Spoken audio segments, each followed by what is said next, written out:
wali omuvubuka gwe bayita Matako Walipa. Erinnya Matako Walipa lyava ku kye lya Keem Love. Mpuli abamuyita Matako Walipa. What is Matako Walipa?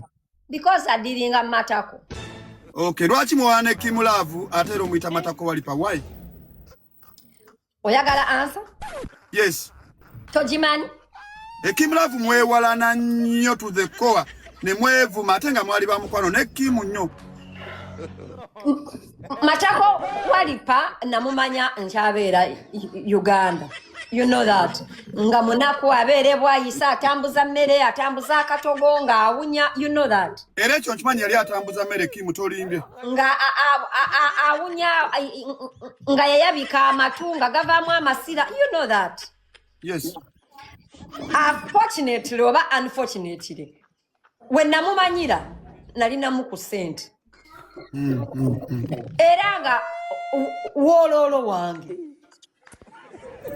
Because ye ng'omuntu Katonda teyamuteekawo to be the head. He's always the tail. Exactly. Yes.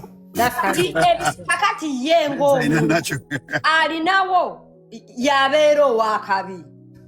Yeah. Inti nga mumanyi nga atera okunkubira. You know what I'm talking about. I don't have food. No mugamba jangu ne tubeera out najja nakuwana nalekana nakuwana nomuwayo omutwalo n'omuvugo mu dropping ewaka webityo.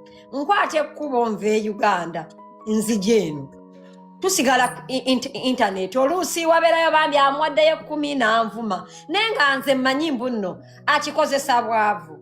That's why such awako Keem ngali Uganda. Nali manyi anoonya mmere. Keem Matako Walipa avaayo. N'olunaku Keem lwe yali ajja nalumanya. Ne lwe approvinga visa ye nagimanya. Kuba twali twogera, you know. Natuuka n'okuŋŋamba visa yange yafulumye naye noonya sente za ticket. Saagala embassy engulire ticket. Njagala okuwabulamu abantu inti bagamba abaana abajira mu process ya Nairobi embassy ebagulira ticket. That is true, but then also embassy ebeera takugulidde ticket ebeera ekuwoze. Era bazisasula bazizaayo bonna. Yes, kati omuntu ayinza optinga nti anze nja kweyiyiza ticket.